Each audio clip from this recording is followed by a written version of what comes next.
Hello guys, welcome to our YouTube channel ultimate Lakshya innovative learning. So friends, कल हमने cell biology में जो है उसका इंट्रोडक्शन क्लास किया था। उसमें बताया था बायोलॉजी वर्ड कहाँ से आया और उसमें कुछ इंपॉर्टेंट साइंटिस्ट के भी नाम मैंने बताया था आप लोगों को। उसके बाद सेल्स के बारे में क्या होता है, वो सेल्स उसमें कितने टाइप्स होते हैं, क्या होते हैं, सेल थ्योरी, ये सब मैंने आपको बताया था। तो मैं आशा करता हूँ आपको समझ में आया होगा, आप अच्छे से उस चीज़ों को समझे होंगे। अब आज जो हम करने वाले हैं सेल कंपोनेंट करेंगे, ठीक है। सेल का फर्दर पार्ट करेंगे और इससे ज़्यादा क्वेश्चंस बनते हैं। कल तो मैंने सिर्फ इंट्रोडक्शन क्लास कराया था, उसको आपको समझना है, क्योंकि जिस चीज़ के बारे में आपको पढ़ना है, जिस चीज़ को आप पढ़ रहे हैं उसके बारे में आपको जानना बहुत ज़रूरी है, तभी आपका स्टडी जो है वो इफेक्टिव होगा, ठीक है। तो मेरा वही एम है कि पहले आपको कंसेप्ट समझाया जाए, उसके बाद आपको पॉइंट टू पॉइंट पढ़ाया जाए। तो कल जैसे कि मैंने आपको सारा कंसेप्ट बताया, क्या होता है, कैसे होता है, उसमें क्या क्या हमें पढ़नी होंगे, ये सब बताया। आज से जो है हम शुरू करेंगे, आपका क्या करेंगे, सेल स्ट्रक्चर का जो है हम लोग कंपोनेंट के बारे में बात करेंगे कि सेल में क्या क्या होता है। कल जैसे मैंने आपको प्रोकैरियोटिक यूकैरियोटिक बताया था, उसमें बताया, न्यूक्लियस के बारे में बताया, और भी कुछ कुछ टर्म्स मैंने कल बताया था। वो टर्म आपको समझ में नहीं आया होगा क्योंकि वो जो है कंपोनेंट ऑफ सेल है। तो आज जब हम जानेंगे कि सेल में कौन कौन से कंपोनेंट होते हैं, उनके क्या काम होते हैं, तो आपको वो सब चीज़ें जो है आराम से समझ में आएंगे। और साथ ही साथ जो मैंने आपको बोला इंपॉर्टेंट बन जाता है, उसका स्टडी को क्या बोलते हैं, उसमें कौन से साइंटिस्ट का क्या योगदान रहा है, उन्होंने क्या स्टडी किया है, क्या रिसर्च किया था, तो इन सबको साथ में लेकर के चलेंगे, ठीक है। तो चलते हैं आज के सेक्शन की तरफ। तो सबसे पहले जो था हमारा, वो कल कल कहाँ पे हमने ख़त्म किया था, प्रोकारियोटिक और यूकारियोटिक।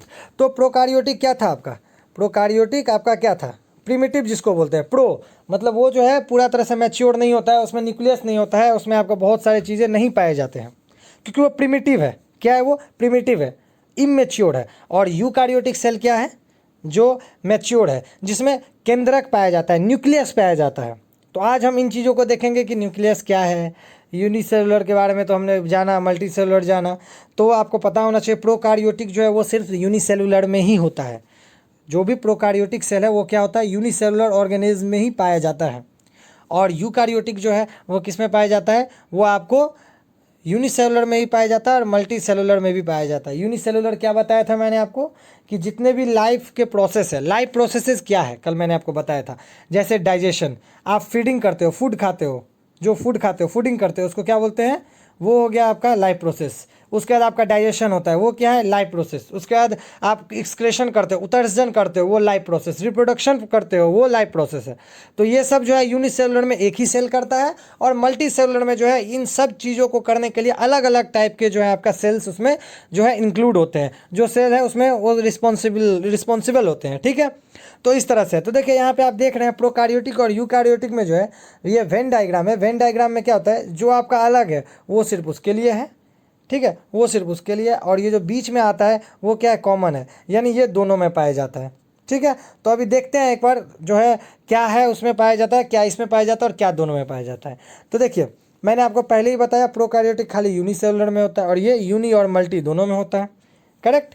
अच्छा, इसमें जो है सर्कुलर डीएनए होता है, सर्कुलर डीएनए, और इसमें क्या होता है, लीनियर डीएनए डबल हेलिक्स। तो देखिए जो डीएनए है ना, इसमें डबल हेलिक्स और सर्कुलर हेलिक्स क्या होता है, ये मैं आपको अलग से सेक्शंस में बताऊंगा जब हम आगे जो के पार्ट्स करेंगे, हेरिडिटी वगैरह में जाएंगे, हेरिडिटी में जाएंगे, तो उस समय जो है हम डीएनए आरएनए को काफ़ी विस्तार से देखेंगे, काफ़ी डिस्क्रिप्टिव वे में देखेंगे। तो डीएनए क्या होता है, डीऑक्सी राइबो न्यूक्लिक एसिड होता है, अभी आप यही जानिए, ठीक है।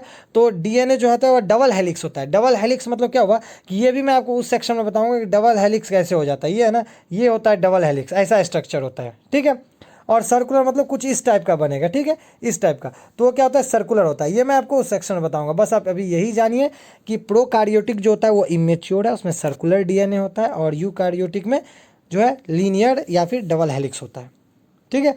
अच्छा, अब देखिए प्रोकारियोटिक में आपका क्रोमोसोम्स नहीं होता है, सिंगल सेल है भाई, कितने चीज़ को वो अपने अंदर इंक्लूड कर पाएगा, ठीक है। तो क्रोमोसोम्स नहीं होता है, इसमें क्रोमोसोम्स होता है। क्रोमोसोम्स का क्या काम है ना, ये भी आपको मैं बताऊंगा। आप ये इतना ही जानिए कि क्रोमोसोम्स जो है वह जो है कैरेक्टर को एक फर्स्ट से जो है सेकंड में, चाइल्ड में जाता है। जैसे आपको पता होगा कि कोई बोला जाता है कि जो किसी के माता पिता का गुण जो है उसके बच्चे में देखा जाता है, तो ये क्रोमोसोम्स के कारण होता है, तो ये सब मैं आपको उस समय काफ़ी डिटेल में बताऊंगा। अभी बस यही जान लीजिए कि प्रोकार्योटिक में क्रोमोसोम्स नहीं होता है, यूकार्योटिक में क्रोमोसोम्स होता है। अच्छा, पहले ही मैंने आपको बताया कि इसमें न्यूक्लियस नहीं होता है। प्रोकार्योटिक में न्यूक्लियस एब्सेंट होता है और यूकार्योटिक में न्यूक्लियस होता है, ट्रू न्यूक्लियस होता है, ठीक है। तो इसलिए इसको बोलते हैं यूकार्योटिक। यू का मतलब क्या था? ट्रू, मैंने आपको बताया पहले। या कार्योटिक का मतलब न्यूक्लियस, यानी ट्रू न्यूक्लियस होगा, ठीक है। अच्छा, ये जो है रिस्पायरेशन करता है मिसोसोम के थ्रू, और ये जो है रिस्पायरेशन कहाँ होता है? इसमें माइटोकॉन्ड्रिया में होता है। तो माइटोकॉन्ड्रिया भी हमारा जो है सेल का क्या है? कंपोनेंट है। तो अभी ये सब चीज़ों को हम देखेंगे। फिलहाल मैं आपको ये सब बता रहा था कि इसमें क्या डिफरेंसेस हैं। अभी देखिए सेल्स में, उसके अंदर भी देखिए क्या है। अब जो सेल्स है, सेल्स में क्या क्या होना चाहिए? डीएनए, राइबोसोम्स, पॉसिबल फ्लैजेला, वाल, रिस्पायरेशन, फोटोसिंथेसिस, ये सब जो है ना, ये सब चीज़ों को हम एक एक करके देखेंगे। फिलहाल मेरा काम था आपको यूकार्योटिक और प्रोकार्योटिक में डिफरेंस बताना, ठीक है। देखिए एक बार देखते हैं, काफ़ी समराइज वे में देखते हैं कि प्रोकार्योटिक और यूकार्योटिक सेल में क्या डिफरेंस है। देखिए प्रोकार्योटिक सेल का जो साइज़ होगा वो 0.1 to 5 होगा, ठीक है, माइक्रोन में। और वही आप देख रहे हैं तो कितना बड़ा होता है यूकार्योटिक सेल? 5 to 100 माइक्रोन में जाता है, ठीक है। अच्छा, अभी मैंने आपको बताया सेल वाल अगर प्रेजेंट होगा तो वह क्या होगा? म्यूकोपेप्टाइड या पेप्टिडोग्लाइकोन होगा। ये क्या होता है ये आप बाद में समझेंगे, क्योंकि इसके पीछे जो है बहुत सारा कॉन्सेप्ट है जो आपको समझने के बाद आएगा। फिलहाल मैं आपको ये बता के रख दे रहा हूँ, बाद में जब आप सारा कंपोनेंट को पढ़ लोगे तो ये आपको अपने आप समझ में आ जाएगा। इसमें डीएनए लो होता है, टिपिकल न्यूक्लियस जो है एब्सेंट होता है, इसमें ठीक इसका उल्टा होता है, ठीक है। और इस तरह से जो है इसका ये डिफरेंस है कुछ, जो आपको धीरे धीरे समझ में आएगा। सर्कुलर होता है इसमें डीएनए, इसमें क्या होता है? लीनियर होता है, ठीक है। तो ये सब मैंने आपको बताया, ठीक है। माइटोकॉन्ड्रिया इसमें नहीं होता है, इसमें माइटोकॉन्ड्रिया होता है, ठीक है। तो ये सब कुछ डिफरेंस है, आपको पीडीएफ मिल जाएगा, वहाँ से आप पढ़ लेना। और जब मैं सेल कंपोनेंट पूरा कंप्लीट कर दूंगा तब आपको इसके बारे में सब कुछ समझ में आ जाएगा, ठीक है। चलिए चलते हैं सेल कंपोनेंट की तरफ, ठीक है। तो देखिए सेल कंपोनेंट में पहले आप जानिए कि प्लांट सेल क्या होता है, फिर एनिमल सेल क्या होता है, ठीक है। तो पहले प्लांट सेल का स्ट्रक्चर मैं आपको दिखा रहा हूँ। ये देखिए, ये इसमें कहाँ क्या होता है, पहले आप इन चीज़ों को देख लीजिए। ये जो आपका सबसे ऊपरी लेयर जो होता है ना, उसको हम लोग क्या बोलते हैं? वो होता है आपका सेल वाल। क्या होता है? Cell wall. ये जो है, ये जो ग्रीन पोर्शन है ना, ये क्या है? ये सेल वाल है, ठीक है। ये ग्रीन पोर्शन क्या है? सेल वाल है। अच्छा, उसके बाद सेल वाल के अंदर जो है आपका ये जो सरफेस है पूरा, इसको क्या बोलते हैं? Cell membrane. सेल मेम्ब्रेन के ऊपर ये सब जो है ना, ये कंपोनेंट है। जो जो आपको उभरा हुआ दिख रहा है वो सब कंपोनेंट है, लेकिन वो जो आपका जो उसका आपका स्पेस है, जो प्लेन आपको दिख रहा है येलो कलर में, ये क्या है? सेल मेम्ब्रेन है। उसके बाद ये पोर्शन आपका हो जाता है गोल्जी एपरेटस। ये हो गया आपका वैकुल, ठीक है। ये है क्लोरोप्लास्ट, ये है लाइसोसोम, ये माइटोकॉन्ड्रिया है। तो ये है आपका जो है typical structure of plant cell. अभी मैं आपको कंपोनेंट कराऊंगा, जस्ट मैं आपको एक ओवरव्यू करा रहा हूँ कि सेल किस टाइप का दिखता है, ठीक है। सिमिलरली ये एनिमल सेल है। देखिए इसमें भी आप देख रहे हैं यहाँ गोल्जी एपरेटस है, ठीक है, या गोल्जी बॉडीज जिसको बोलते हैं। ये साइटोप्लाज्म है, इसी को सेल मेम्ब्रेन भी बोलते हैं, ठीक है। सेल मेम्ब्रेन ये हुआ आपका, ये पोर्शन है, ये क्या है? सेल मेम्ब्रेन है। उसके बाद ये आपका हो गया माइटोकॉन्ड्रिया, ठीक है। इस तरफ से ये न्यूक्लियस हो गया आपका, ठीक है। ये न्यूक्लियोलस हुआ, ठीक है। ये लाइसोसोम हो गया। तो ये सब है, आपको मैं एक टिपिकल स्ट्रक्चर में दिखा रहा हूँ कि कौन सा कहाँ पे है।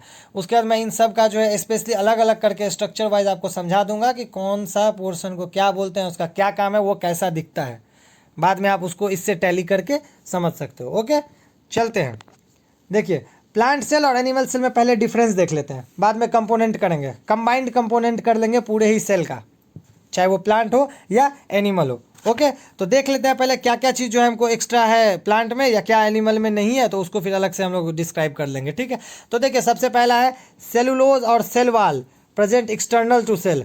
प्लांट सेल में अभी मैंने आपको क्या दिखाया, वो जो ग्रीन पोर्शन था आपने देखा, ये क्या है? ये ग्रीन पोर्शन क्या है? ये वाला, ये सेल वाल है ना। तो ये सेल वाल जो है ये क्या है? इसमें अलग से होता है, आउटर बॉडी में होता है, सेल को कवर अप करके रखता है। ये अभी आपको मैं बताऊंगा कि सेल वाल क्या होता है, ठीक है। पहले आप ये समझिए। अच्छा, इसमें जो है वैकुल्स जो है इसमें लार्ज होता है। प्लांट में वैकुल्स क्या होता है? बड़ा होता है। अभी मैंने आपको पिक्चर में दिखाया था, क्या है? ये है वैकुल्स, देखिए कितनी बड़ी है ना। वही आप प्लांट में वैकुल्स को देखेंगे तो बहुत एनिमल में अगर आप वैकुल्स को देखेंगे तो वो या तो बहुत छोटा होता है या रेयरली नहीं होता है, और अगर होता भी है तो वो ना के बराबर है, उसका कोई यूज़ नहीं हो पाता है उसमें। तो generally vacuoles are absent and if present usually a small, जो नेग्लिजिबल वर्क करता है, तो इसलिए उसको हम लोग नेगेटिव मान के चलते हैं। इसमें देखिए प्लास्टिड्स होता है, प्लास्टिड्स क्या है ये आपको अभी पता चल जाएगा, और इसमें प्लास्टिड्स नहीं होता है, यानी प्लास्टिड्स को हमको अलग से देखना होगा। बाकी कुछ तो कॉमन थे ना, माइटोकॉन्ड्रिया दोनों में ही है, लाइसोसोम दोनों में ही है ना, उस हिसाब से चलना है। गोल्जी बॉडी जो है उसमें किस तरह होता है, डिक्टोसोम्स में होता है, डिक्टोसोम्स नॉन एज डिक्टोसोम्स, ठीक है। और इसमें क्या होता है, आपको टू सिस्टर्ने के रूप में होता है, ठीक है। कैसे ये भी मैं आपको अभी बताऊंगा, बस आप ये देख लीजिए। यहाँ सेंट्रियोल एब्सेंट होता है, इसमें सेंट्रियोल प्रेजेंट होता है। राइबोसोम जो है उसमें 80S होता है, इसमें क्या होता है 70S होता है। ये 70S क्या है, ये 80S क्या है, ये भी मैं आपको अभी क्लियर कर दूंगा, ठीक है। चलिए, ये एक्चुअली में जो आप 70S है और 80S है, इसको देख के कन्फ्यूज़ मत करिए। ये सिंपली जो है ना उसका मॉलिकुलर वेट है। जो राइबोसोम है ना, राइबोसोम है, उसका जो है मॉलिकुलर वेट को क्या बोलते हैं, वो आपको बोलते हैं, आपको उसको बोलते हैं 80S 70S, ये वो उसको बताता है। ये एस यहाँ पे क्या है, ये एस यहाँ पे क्या है, इसको जो है मेज़र करते हैं किलो डाल्टन में, किसमें, किलो डाल्टन में। और इसको जो हम लोग लिखते हैं उसको एस में लिखते हैं, इसको एस यूनिट बोलते हैं, ठीक है, सेडवे यूनिट जिसको बोला जाता है, ठीक है। अभी आपको मैं बताऊंगा। चलिए चलते हैं, अब ज़्यादा टाइम ना बर्बाद करते हुए। आपको पता चल गया एनिमल सेल और प्लांट सेल में क्या डिफरेंस है, ये आपको मैं ओवरव्यू दिया। अब मैं आपको जब डिफरेंट पार्ट्स को जब सेपरेटली डिस्क्राइब करूंगा तब आपको समझ में आएगा कि क्या है और इसका क्या काम है। तो ध्यान से देखिएगा और वीडियो को अंत तक देखिएगा। जिन्होंने सब्सक्राइब नहीं किया इसको सब्सक्राइब कर दीजिए और लाइक और शेयर करना ना भूलें। ओके, चलिए तो लास्ट तक बने रहे। और अब हम लोग शुरू करते हैं कंपोनेंट ऑफ सेल। उसमें सबसे पहला जो है वह क्या है, आपका सेल मेम्ब्रेन। सेल मेम्ब्रेन बताया था अभी, सेल मेम्ब्रेन क्या है, दोनों ही आपको, दोनों प्लांट और एनिमल में बताया था। ये जो पीला पोर्शन है, जितना भी जो है आपका येलो कलर्ड है, ये सारा क्या है, जो सरफेस है जिसपे ये उभरा हुआ पार्ट्स है, उसको क्या बोलेंगे, वो है सेल मेम्ब्रेन, ठीक है। वो क्या है, सेल मेम्ब्रेन, सॉरी वो सेल मेम्ब्रेन नहीं है, सेल मेम्ब्रेन जो आउटर लेयर आपको दिख रहा है ना, ये पीला वाला, ये है सेल मेम्ब्रेन, ठीक है। कंफ्यूज मत करेगा, ये लेयर है सेल मेम्ब्रेन, ये सिर्फ लेयर है, आउटर लेयर को बोलते हैं। लेकिन प्लांट में आउटर लेयर ये नहीं है, प्लांट में इस सेल मेम्ब्रेन के ऊपर सेल वाल होता है, ठीक है। लेकिन क्योंकि यहाँ आप देख रहे हैं ग्रीन वाला पोर्शन वो क्या है, वो है आपका सेल वाल, और उसके अंदर जो है ये लेयर है, ये लेयर को क्या बोलेंगे, ये है आपका सेल मेम्ब्रेन, ठीक है। और प्लांट में और एनिमल में भी ये जो येलो पोर्शन आपको दिख रहा है, ये क्या है, सेल मेम्ब्रेन है। ये वाला पोर्शन जो आपको दिख रहा है, ठीक है, ये क्या है, सेल मेम्ब्रेन है। क्या ये सेल मेम्ब्रेन है। तो सेल मेम्ब्रेन जो होता है ना, ये किसका बना होता है, प्रोटीन और लिपिड्स का। किसका बना होता है, प्रोटीन और लिपिड्स का। दोस्तों आपको ये याद रखना बहुत ज़रूरी है कि कौन सा चीज़ जो है क्या चीज़ का बना होता है, ठीक है। तो ये किसका बना होता है, ये बना होता है प्रोटीन और लिपिड्स का, इसको याद रखिएगा, ठीक है। और लिपिड्स से आप कंफ्यूज मत होइए, यह क्या है कि ऑर्गेनिक कंपाउंड है, ठीक है। जो फैटी एसिड्स जो होता है ना, फैटी एसिड्स और देयर डेरिवेटिव्स से जो बनता है, जो इनसॉल्युबल इन वाटर होता है। लेकिन ये किस में सॉल्युबल होता है, ऑर्गेनिक सॉल्यूशन में जो है वह सॉल्युबल होता है, ठीक है। जैसे आपका बहुत सारा नेचुरल ऑयल्स है ना, जैसे वैक्स को बोला जाए, एस्टेरॉइड बोला जाए, ऑयल्स बोला जाए, ये सब क्या है, ये आपको लिपिड्स का एक एग्जाम्पल है, ठीक है। तो ये किसका बना होता है, प्रोटीन्स का और लिपिड्स का, ठीक है। और प्रोटीन्स क्या है ये तो मुझे बताने की ज़रूरत नहीं है ना। चलिए फिर भी मैं आपको जब हम लोग आगे का पोर्शंस करेंगे और उसमें जब न्यूट्रिशंस में जाएंगे, न्यूट्रिएंट्स में जाएंगे, तब जो है प्रोटीन्स क्या है ये सब भी मैं आपको डिस्क्राइब करूँगा। ओके, चलिए। तो सेल मेम्ब्रेन क्या चीज़ का बना होता है, प्रोटीन्स एंड लिपिड्स का, ठीक है। तो और ये जो फ्लूइड मोज़ेक मॉडल है, ये जो मॉडल मैंने आपको अभी दिखाया था सेल मेम्ब्रेन का, वो किसने दिया था, सिंगर एंड निकोलसन ने। सिंगर एंड निकोलसन ने कितने में दिया था, 1972, याद रहेगा कितने में दिया था, 1972। तो देखिए यहाँ पे साइंटिस्ट को आपको नाम याद रखना होगा, क्योंकि डायरेक्ट क्वेश्चन बनता है इससे कि सेल मेम्ब्रेन को किसने दिया था, उसका मॉडल किसने दिया था, हु प्रपोज्ड जो फ्लूइड मोज़ाइक मॉडल। तो उस समय आपको याद रखना होगा सिंगर एंड निकोलसन, ठीक है। कभी कभी दोस्तों ईयर भी पूछ लिया जाता है, इसलिए कोशिश करिएगा कि ईयर भी याद हो जाए। नहीं भी याद हो तो कोई बड़ा इशू नहीं है, लेकिन आप ये याद जरूर रखिए कि उसको किसने दिया था, आपको बहुत ज़रूरी बन जाएगा, ठीक है। अब देखिए, दी प्लाज्मा मेम्ब्रेन इंक्लूजेस क्या है, प्लाज्मा मेम्ब्रेन में क्या क्या होता है, the entire cell content, correct बात है। प्लाज्मा मेम्ब्रेन ये था, मैंने आपको बताया था, इसके अंदर ही तो ये आपका बॉडी है, इसके ऊपर जो है सारा सारा आपको एलिमेंट बना हुआ था, है ना, जितना भी कंपोनेंट है वो इसके ऊपर बना हुआ था, तो याद रहेगा। तो ये इसका मैं अभी स्ट्रक्चर डिस्क्राइब कर रहा हूँ, ठीक है। इट प्रोवाइड्स, अब देखिए इसका काम क्या है, ये क्या करता है, सेल को शेप देता है। एनिमल सेल में सेल को शेप देता है। अब आप बोलेंगे सेल मेम्ब्रेन तो प्लांट सेल में भी है, तो फिर उसको शेप क्यों नहीं देता? तो दोस्तों मैंने आपको बताया कि एनिमल सेल में जो मेम्ब्रेन होता है, सेल मेम्ब्रेन, यह काफ़ी सबसे आउटर लेयर होता है, ठीक है। लेकिन वहीं प्लांट सेल की बात करें तो इसके ऊपर जो है क्या होता है, सेल वाल होता है। क्या होता है इसके ऊपर, सेल वाल होता है। तो उसमें प्लांट में सेल को शेप कौन देगा, तो वो देगा सेल वाल, ठीक है। तो एनिमल सेल में कौन देगा, तो सेल मेम्ब्रेन। अब देखिए एग्जाम्पल की तरफ जाते हैं। The characteristic shape of human red blood cell, nerve cell. अब रेड ब्लड का सेल आप देखेंगे ना तो इस टाइप का कुछ नज़र आता है, ठीक है। उसके नर्व सेल को आप देखेंगे तो वो कुछ इस टाइप का नज़र आता है, नर्व एंडिंग के साथ ऐसा होता है।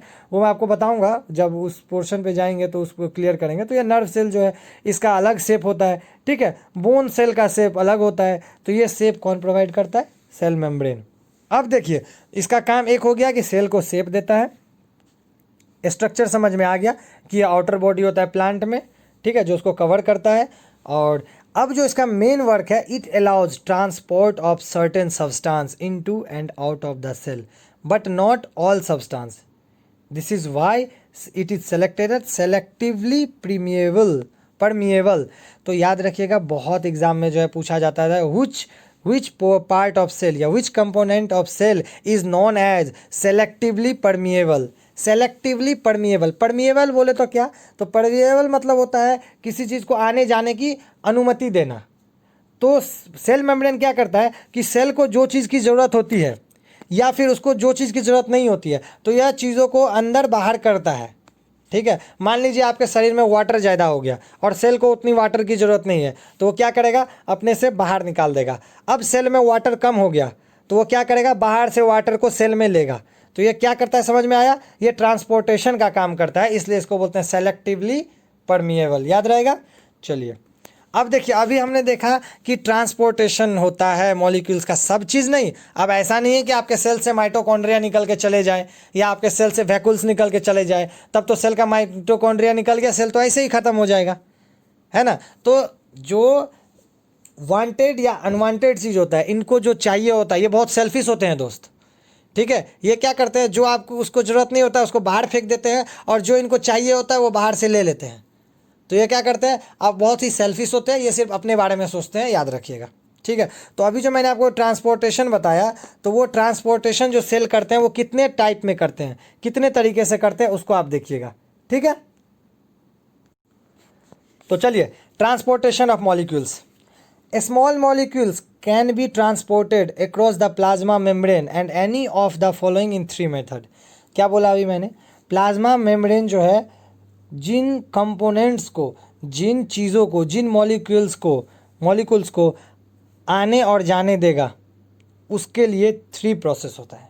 वो कौन कौन सा 3 प्रोसेस है वो देखिए। एक है डिफ्यूज़न, दूसरा ऑस्मोसिस, तीसरा एक्टिव ट्रांसपोर्ट, ठीक है। एक एक करके देखते हैं क्या है। तो देखिए डिफ्यूज़न क्या होता है, molecules of substance move from there region of higher concentration to region of lower concentration.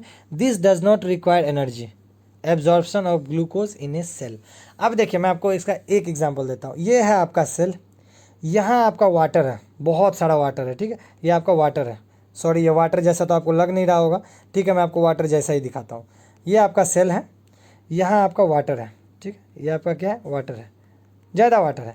अब क्या हुआ, अचानक से सेल में ना पानी का लेवल बहुत कम हो गया, अब इनको पानी चाहिए। तो क्या होता है, हायर कंसंट्रेशन से लोअर कंसंट्रेशन की तरफ ये मूव कर जाता है। तो इसको क्या बोलते हैं, डिफ्यूज़न। तो इसमें जो है ना एनर्जी रिक्वायर्ड नहीं होती है, ये याद रखिएगा, ये इंपॉर्टेंट बन जाता है कि इसको, ये जो डिफ्यूज़न प्रोसेस है, मॉलिक्यूल्स का आने और जाने का जो प्रोसेस है, जो इसको डिफ्यूज़न बोलते हैं, उसमें क्या होता है, आपको रिक्वायर्ड एनर्जी का ज़रूरत, एनर्जी का रिक्वायर्ड नहीं होता है। एग्जाम्पल क्या है, ग्लूकोज जो है सेल में एब्जॉर्ब होता है। ग्लूकोज क्या होता है, सेल जो है जब उसको ग्लूकोज की ज़रूरत होता है तो वो हाई कंसंट्रेशन से लो कंसंट्रेशन में चला जाता है, इसमें एनर्जी की ज़रूरत नहीं होती है। और जो प्लाज्मा मेम्ब्रेन है, जो सेल मेम्ब्रेन है, जो वो सेल्फिश लोग हैं, उन्होंने क्या किया, आने दिया। भाई ग्लूकोज तो अच्छी चीज़ है ना, उनको एनर्जी मिलेगा, उससे उनको ताकत मिलेगा सेल को, तो उन्होंने ले लिया, और जो नहीं चाहिए उसको बाहर फेंक दिया, ठीक है। तो बस वही है, अपने को भी वही करना है। जो एग्ज़ाम में आए ना उसको आप पढ़ लीजिए, जो नहीं आए उसको बाहर फेंकिए, आप भी सेल्फिश बन जाइए सेल की तरह, ठीक है। चलिए सेकेंड पोर्शन क्या है, ऑस्मोसिस। सेकेंड मेथड जो है वो क्या है, ऑस्मोसिस है। डिफ्यूजन समझ में आ गया, अब है osmosis. Movement of water molecules, ये ग्लूकोज का था या कोई भी सब्सटेंस जो चाहिए होता है। अब ये क्या है, water molecules from region of higher concentration to lower concentration. अब ये जो अभी वाटर बताया, अब ये सिंपल वाटर के बारे में बोल रहा है, तो वो जो जाएगा उसको क्या बोलते हैं, ऑस्मोसिस। ठीक है, इसमें भी जो है एक्सपेंडिचर ऑफ एनर्जी नहीं होता है, ये भी एनर्जी की जरूरत नहीं होती है। वाटर जो है खुद ही हाई लेवल से लो लेवल पर चढ़ा जाता है। एग्जाम्पल आप जानना चाहेंगे तो बहुत सारा जो नदी जो बहती है वो कैसे बहती है, हायर से लोअर की तरफ, है ना। तो जो पानी को अगर आप मान लीजिए किसी जगह पे आप पानी को ऐसे गिराते हैं तो वो क्या करता है, वो जाने लगता है, मूव करने लगता है। किधर मूव करता है, जिधर जो है सरफेस थोड़ा सा डाउन होता है, यानी हाई से लो की तरफ जाता है। ठीक है, तो बस वही है, तो ऑस्मोसिस में उसी तरह से होता है।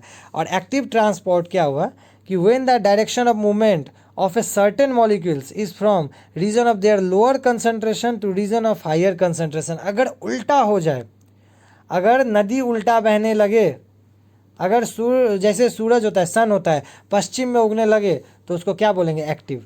ऐसा तो हो नहीं सकता, लेकिन दोस्तों सेल में ऐसा होता है कि बहुत सारे चीज़ जो है वो लोअर से जो है वह क्या होता है, आगे की तरफ, मतलब हायर की तरफ जाता है, तो उसको क्या बोलेंगे, एक्टिव ट्रांसपोर्ट। अब देखिए इसमें जो है ना एनर्जी की ज़रूरत होती है। कैसे एनर्जी की ज़रूरत होती है, अब बताइए एक चीज़, अगर आप साइकिल को किसी इंक्लाइंड सरफेस में, मान लीजिए ऐसा फ्लाईओवर है, ठीक है, ये फ्लाईओवर आप यहाँ पे जो है, यहाँ पे है फ्लाईओवर पे, यहाँ पे आपको नीचे जाने के लिए क्या ज़रूरत है, आपको एनर्जी की। आप सिंपल छोड़ दोगे ब्रेक, आपका साइकिल चलने लगेगा, आप नीचे पहुँच जाओगे। लेकिन अब आप बताओ कि अगर आप इसी इंक्लाइंड सरफेस के यहाँ पे हो, यहाँ पे जाने के लिए आपको एनर्जी लगेगा या नहीं, आपकी हालत ख़राब हो जाती है ना, आपकी एनर्जी वेस्ट होती है, आपकी एनर्जी लगाना पड़ता है आपको। तो बस वही है, सेल में भी वही है, लोअर कंसंट्रेशन से हायर कंसंट्रेशन की तरफ जाने के लिए उनको क्या करना पड़ता है, एनर्जी की ज़रूरत होती है। तो इसीलिए it will require an effective effort बोलो ना, by the cell which energy is needed. ठीक है, तो this energy is provided by ATP. तो ये एनर्जी सेल को कौन देता है, एटीपी। एटीपी का फुल फॉर्म क्या है, एडेनोसाइन ट्राइफॉस्फेट। क्या है, एडेनोसाइन ट्राइफॉस्फेट। ये कैसे बनता है सेल में, ये भी मैं आपको बताऊंगा। इसको करेंसी बोला जाता है, इसको एनर्जी करेंसी बोला जाता है। क्या बोला जाता है, एनर्जी करेंसी। ये मैं आपको बताऊंगा उस टाइम। अभी आप यही जानिए कि ये जो लोअर कंसंट्रेशन से हायर में गया वो किसके थ्रू गया, उसको एनर्जी लगा, और वो एनर्जी कहाँ से मिला, एटीपी से मिला।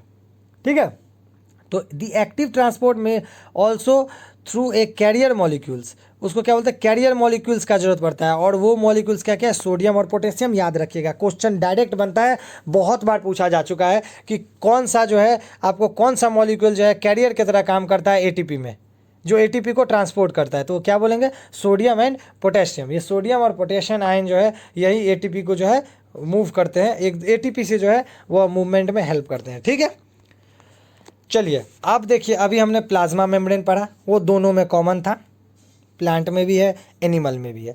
अब चलते हैं सेल वाल की तरफ। किसके तरफ, सेल वाल।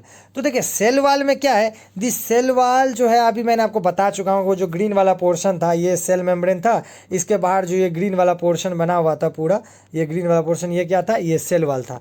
तो ये सेल वाल जो है ना, आप देखते होंगे जब भी आप किसी भी प्लांट को देखते हैं, उसका जो अपर सरफेस में आप देखते होंगे कि रुखड़ापन है, वो हार्ड है, रिजिड है, वही क्या है दोस्तों, उसका सेल वाल है।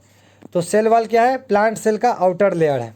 ठीक है, in plant cell wall is made up of cellulose.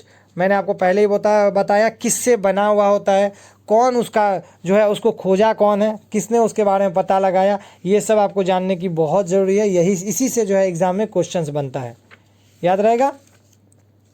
तो अब बताइए सेल वाल जो है वो क्या है, आउटर लेयर ऑफ क्या है, आउटर लेयर ऑफ क्या है, सेलुलोज, सॉरी प्लांट सेल।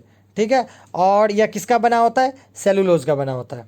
ठीक है, this cell wall protect, cell wall क्या करता है, अब देखिए इसका फंक्शन, प्रोटेक्ट करता है the delicate inner part of the cell. Cell का जो अनर पार्ट है वो तो काफ़ी मुलायम होता है, तो उसको क्या करता है, ये प्रोटेक्ट करता है। अभी आप कोई पेड़ काटने जाओगे तो आपको काटने में स्टार्टिंग में प्रॉब्लम होगी, जब तक जो है उसका सेल वाल ना कट जाए। उसके बाद आप देखते होंगे काटने में आपको ईजी हो जाता है, आप आराम से काट लेते हो। तो क्या करता है, प्रोटेक्ट करता है सेल को। दी वाल इज रिजिड, टाइट होता है, कड़ा होता है, मजबूत होता है, इसलिए क्या करता है, शेप देता है सेल को। प्लांट सेल को याद रखिएगा, सेल वॉल सिर्फ प्लांट सेल में होता है और एनिमल सेल में नहीं होता है।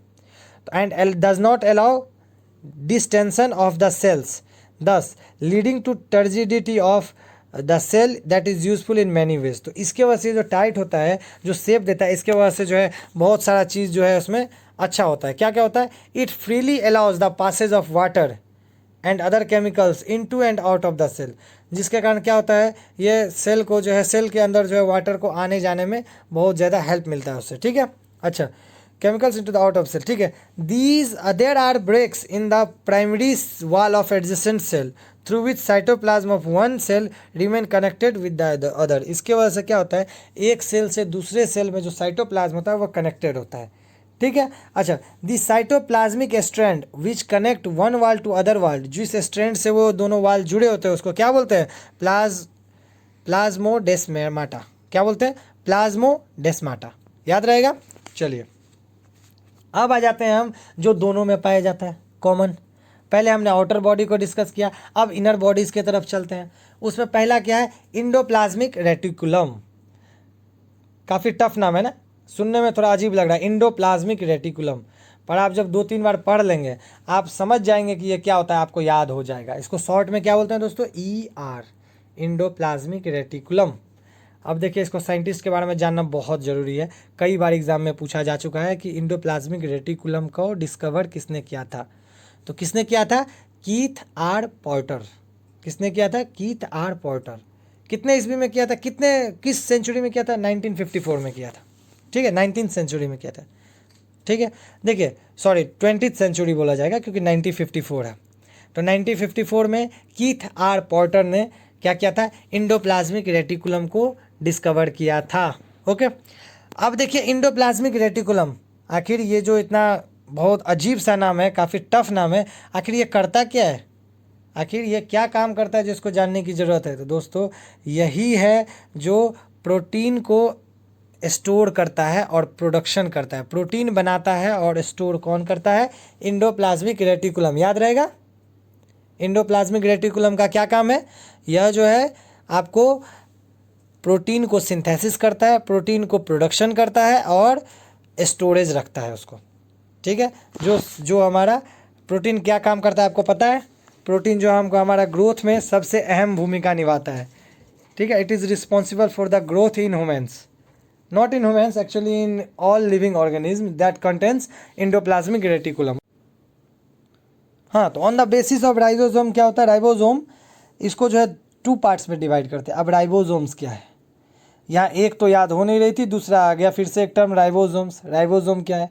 तो ये भी आपको मैं बताता हूँ। पहले आप देखिए कि राइबोसोम के बेसिस पे जो है इसको 2 पार्ट्स में डिवाइड किया गया है। एक होता है रफ ER, यानी रफ इंडोप्लाज्मिक रेटिकुलम, शॉर्ट में बोलते हैं RER।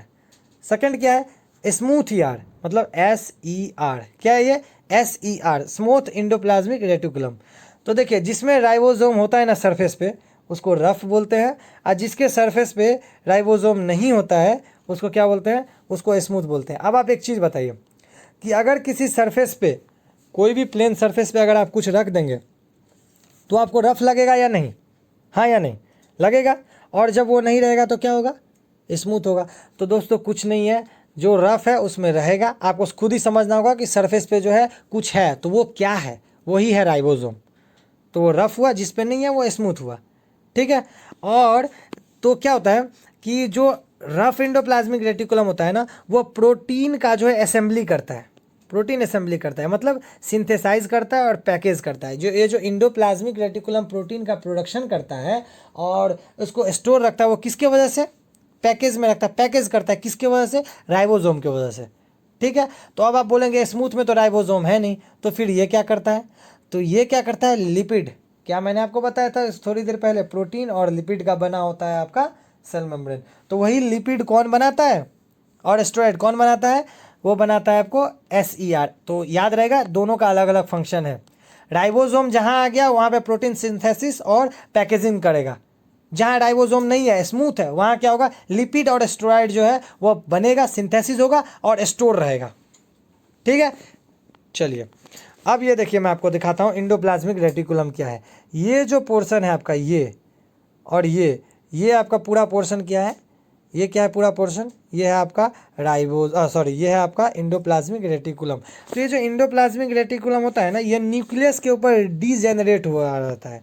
ये जो न्यूक्लियस है, इस न्यूक्लियस क्या है, सेल के बीच में जो केंद्रक होता है उसको न्यूक्लियस बोलते हैं, ठीक है। मिडिल ऑफ द पोर्शन जो होता है उसको क्या बोलते हैं, न्यूक्लियस बोलते हैं।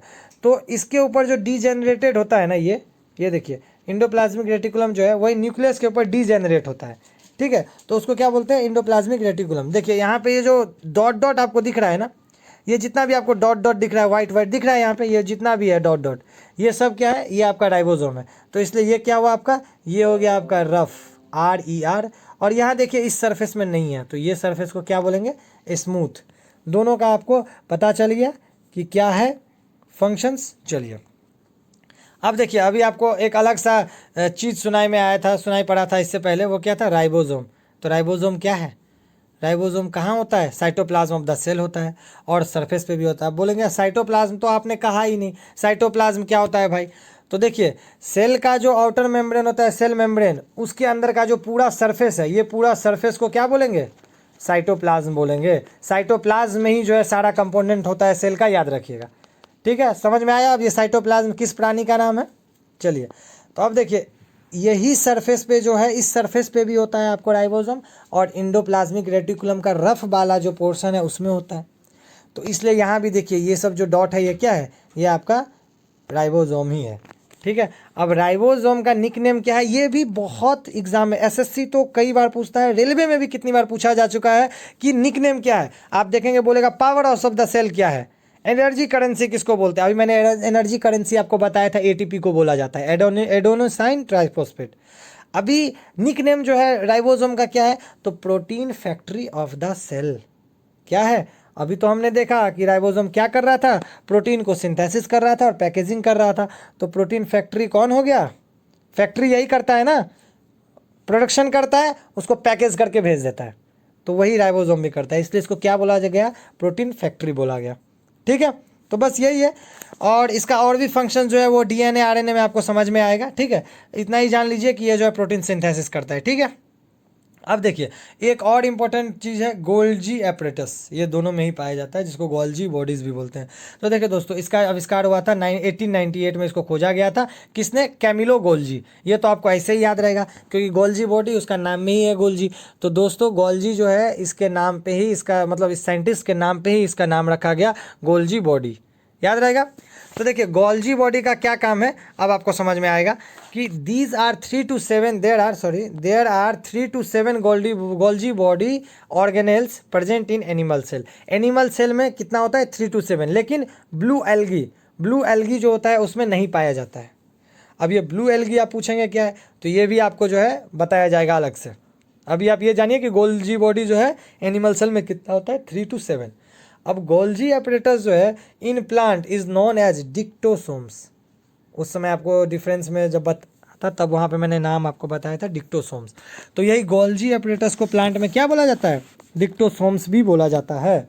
Many of these organelles are present in plant cell, ठीक है। अच्छा, in animal cell Golgi apparatus कहाँ पाया जाता है, न्यूक्लियस के नज़दीक। और भी न्यूक्लियस के नज़दीक एक चीज़ पाया जाता था, क्या, इंडोप्लाज्मिक रेटिकुलम डीजेनरेट होता था न्यूक्लियस के ऊपर। और ये गोल्जी एपरेटस भी कहाँ पाया जाता है, न्यूक्लियस के नज़दीक, न्यूक्लियस के सामने।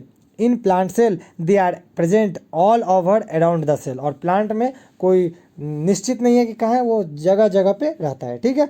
चलिए देखते हैं एक बार, ये है आपका जो है, यही है, ये आपका क्या था, ये क्या था बताइए, ये क्या था, याद आ रहा है आपको, यही है आपका गोल्जी बॉडीज़, ये क्या है, गोल्जी एपरेटस, ठीक है। तो देखिए अब ये क्या क्या करता है, ये क्या क्या करता है, सॉल्यूबल प्रोटीन्स उसको ट्रांसपोर्ट करता है, ठीक है। सेक्रेटरी प्रोटीन्स इसको भी ट्रांसफ़र करता है, ठीक है। और रेगुलेट सिक्रेशन, इसको क्या करता है, सेक्रेशन जो होता है इसका उसको रेगुलेट करता है, कितना आना है कितना जाना है, ये कौन करता है, यही करता है। तो देखिए इसका जो है, अब आपको मैं डायरेक्ट शॉर्ट में बताता हूँ, समराइज वे में बताता हूँ कि ये क्या करता है। ये आपको पैकेजिंग, याद रखिए, पैकिंग मतलब पैकिंग करता है, स्टोर भी रखता है और सीक्रेट भी करता है। मतलब इसका काम क्या है, ये पैक भी कर देगा, स्टोर भी रखेगा और सेक्रेट भी करेगा, मतलब छोड़ेगा भी, बाहर भी उसको निकालेगा, क्या चीज़ का, क्या चीज़ को, वेस्ट मटेरियल्स को, सीक्रेट करेगा वेस्ट मटेरियल को, और पैकेज और स्टोर क्या करेगा, जो सेल को ज़रूरी होता है, क्या ज़रूरी होगा, प्रोटीन्स, ये सब को जो है वो पैकेज करके रखेगा, स्टोर करके रखेगा, और जो वेस्ट मटेरियल है, जो एसिडिक मटेरियल है, उसको क्या करेगा, सीक्रेट कर देगा। ओके, तो अभी मैंने आपको बताया कि किस टाइप का होता है गोल्जी apparatus, यहाँ आपने देखा क्या होता है। अब देखिए उसका फंक्शंस तो हम देखेंगे ही, ठीक है। उसके बाद अच्छा, अब क्या होता है कि देखिए its function is to store and transport protein and lipids, बताया। जो सिंथेसिस होता है उसको क्या करेगा, स्टोर करता है और ट्रांसपोर्ट करता है, ठीक है। और आपको सेकंड की थर्ड क्या बोला, सीक्रेट करता है क्या, वेस्ट मटेरियल को, ठीक है। सीक्रेशन मैंने आपको बताया, ठीक है। चलिए, हैव्स टू सिंथेसाइज, ये जो है पैक्टिन म्यूसिलेज, पैक्टिन म्यूसिलेज, इसको क्या करता है, बनाने में हेल्प करता है, इसको याद रखिएगा, पैक्टिन म्यूसिलेज, ठीक है। दीज प्रोटीन्स, ये भी क्या हुआ, एक प्रोटीन्स ही होता है, तो these proteins are stored in a temporary vehicle, temporary vehicle में जो है ये प्रेजेंट होता है, जिसको क्या बोलते हैं, लिपोकॉन्ड्रिया। याद रखिएगा कि ये जो पेप्टिन बना है, ये जो प्रोटीन है, ये कहाँ पे स्टोर्ड होता है, टेम्पररी व्हीकल में स्टोर्ड होता है, इसको क्या बोलते हैं, लिपोकॉन्ड्रिया। याद रहेगा, लिपोकॉन्ड्रिया क्या है, जहाँ पे ये जो पैक्टिन, ये जो प्रोटीन्स है, जो सिंथेसिस होता है, ये यहाँ पे स्टोर्ड रहता है, ठीक है। चलिए, यही था आपका सबसे इम्पोर्टेंट जो था इसका काम, मैंने आपको बता दिया कि ये 3 चीज़ करता है, packaging, storing and secretion. Okay, और कैसा पाया जाता है, किस टाइप का होता है, आपको पता चल गया, ठीक है। अब देखिए क्या होता है, अब इसमें एक और चीज़ पाया जाता है, ये जो गोल्जी बॉडीज़ है ना, यहाँ पे एक और चीज़ पाया जाता है, वह क्या पाया जाता है, आपका लाइजोजोम। क्या पाया जाता है, लाइजोजोम, ठीक है, लाइजोजोम पाया जाता है, ठीक है। ये जो इसके अंदर जो है ना, एक जैसे मैंने आपको सेल का स्ट्रक्चर मैं आपको एक बार दिखाऊं, वहाँ से आपको इजीली समझ में आएगा। ये देखिए, ये जो सेल है, ये देखिए, ये पोर्शन क्या है, लाइजोजोम है, इसको लाइजोजोम बोलते हैं। और ये लाइजोजोम का जो है बहुत ज़्यादा इम्पोर्टेंस है, उसका फंक्शंस आपको जानना जरूरी है, बहुत एग्जाम में पूछा जाता है आपको लाइजोजोम से रिलेटेड, ठीक है। चलिए, तो लाइजोजोम क्या है, अभी इसको जानना है कि कब डिस्कवर हुआ था, 1955 में। किसने किया था, क्रिश्चियन डी ड्यूब ने, क्रिश्चियन डी ड्यूब ने, ठीक है। लाइसोसोम जो है वो क्या है, आर पाउच लाइक स्ट्रक्चर, ऐसा स्ट्रक्चर है, ये पाउच ही तो है। And found only in animal cell, कहाँ पाया जाता है, एनिमल सेल में। They are a special vesicle that are pinched out to the Golgi bodies. कैसा होता है मैं आपको बताता हूँ, देखिए, ये है आपका गोल्जी बॉडीज़, ठीक है, ये आपका क्या है, गोल्जी बॉडीज़ है, ठीक है। इसमें क्या होता है, ये आपका हुआ लाइसोसोम, ये हुआ लाइसोसोम, ये जो है ये क्या, ये लाइसोसोम हुआ, ठीक है। तो लाइसोसोम क्या करता है, आप समझिए, लाइसोसोम जो है पाउच लाइक स्ट्रक्चर होता है, जो गोल्जी बॉडीज़ में होता है। They contain different digestive enzyme, और लाइसोसोम में क्या होता है, डाइजेस्टिव एंजाइम होता है, जो डाइजेस्ट करने में हेल्प करे, वो एंजाइम होता है। क्या क्या, प्रोटीज, ग्लाइकोसिडीज, फॉस्फेट और सल्फेट्स। ये देखिए, फॉस्फेट और सल्फेट तो आपने इजीली सुना होगा, तो आप यही 2 याद रखिए कि ये क्या करता है, इसमें क्या होता है, डाइजेस्टिव एंजाइम होता है, जो कौन कौन सा होता है, फॉस्फेट और सल्फेट। अब देखिए लाइसोसोम क्या है, lysosome are capable of digesting nucleic acid. Nucleic acid जो होता है, पॉलीसेकेराइड्स जिसको बोलते हैं, फैट्स एंड प्रोटीन्स। ये पॉलीसेकेराइड जो होता है वो आपको हम लोग न्यूट्रिएंट्स में पढ़ेंगे, न्यूट्रिशन जब पढ़ेंगे तब वहाँ देखेंगे। फिलहाल आप ये देखिए, ये जो फैट्स और प्रोटीन्स होता है, इसको जो है, और न्यूक्लिक एसिड को जो है वो डाइजेस्ट करता है। लाइसोसोम क्या करता है, समझ में आया। The main function of lysosome is intercellular digestion. Cell के अंदर जो डाइजेशन होगा वो कौन करेगा, लाइसोसोम। याद रखिए, यही इंपॉर्टेंट पोर्शन है इसका। ये क्या है, इंटरसेलुलर डाइजेशन करता है, किस चीज़ का, polysaccharide, fats, protein, nucleic acid का। Okay, function like digesting food, breaking down a dying cell, ठीक है, और डाइजेशन ऑफ अनवांटेड सब्सटेंस। जो अनवांटेड सब्सटेंस सेल के अंदर आ गया है उसको लाइसोसोम डाइजेस्ट कर लेगा, ठीक है।